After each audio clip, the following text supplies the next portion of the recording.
Hey everyone, this is Video Game Lover here. I want to say that I'm sorry if I've been inactive the last few days. I've been coming down with some type of sinus infection, or it could have been COVID, so I don't know, but I'm feeling a lot better.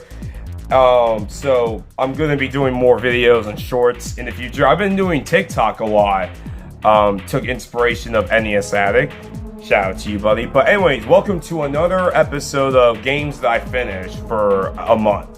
So I only finished 7 games in February, mainly because I was in Puerto Rico for a while and I was playing Pokemon X, Pokemon Y, and that was the reason why I didn't really play that many new games. So I finished about 7 games.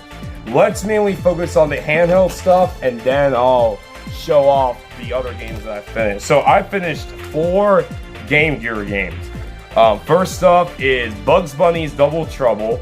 I finished this game both on emulator and on the real hardware, and this game is actually pretty decent. It can be a little bit annoying on what really to do. They don't really explain it too well on like what you're supposed to do in this game, but when you do, it's actually a pretty fun game. And I'll be honest, the second half of the game, levels 4 through 6, were a lot of fun. So it's a pretty decent game. I'm kind of wondering how the Genesis version is, but at least I finished on the Game Gear. We have The Lion King. At long last, I finally finished this game. This version is a lot easier than the Genesis and Super Nintendo version, but still pretty challenging. But very happy to finally finish this game. It's a pretty good one it actually plays really well on the Game Gear. So, a great game. Finally finished Shinobi on the Game Gear. Man, this game is so hard. The last level is unbelievably hard. Seriously, if you don't know what you're gonna do in that last level, you're not beating this game. But this is a great game. It's definitely one of the best games on the Game Gear, and I need to buy the sequel and beat it.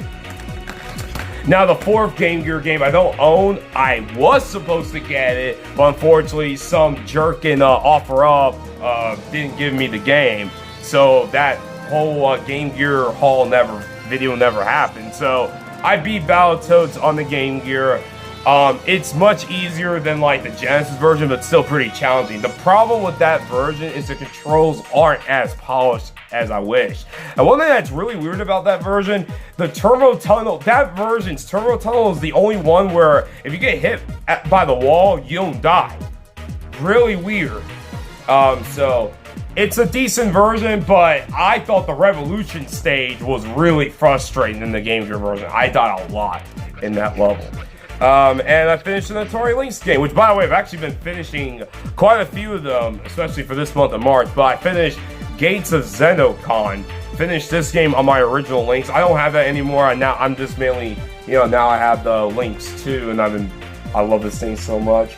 So I finished Gates of Xenocon. It's a decent shooter, but it's kind of slow paced.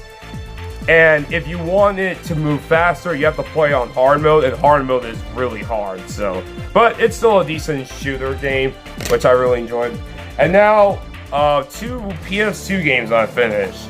The Tasmanian Tiger 2, Bush's Rescue. So, this game is kind of polarizing because some people like this one more than the first game, and some didn't really like this one as the first game. But I like this game a lot, but I wasn't a big fan of the whole open world thing because there weren't as many levels as the first game. Now, thankfully, the levels are much better here than what they were in the first game, but there weren't that many levels. And this game is really easy. Like, I found this game to be way easier than the first games. But it's still a good game. I enjoy this one. I heard the 3rd game is trash. And even like the people that made this game, Crom Studios, they actually hated the 3rd game. So I think I'm going to stop at 2. And last but not least, I finished Robots on the PS2. A pretty decent Ratchet & Clank clone. It plays just like Ratchet & Clank, like you can shoot at enemies and then pick up bolts as currency. It's not a bad game, but some of the levels kind of overstay their welcome. It's made by Eurocom, which is really interesting. So, not a bad game. I heard that the GameCube version and Xbox versions are better, but it was still a decent platform. I didn't regret playing it. By the way, the final boss was very easy. An absolute joke.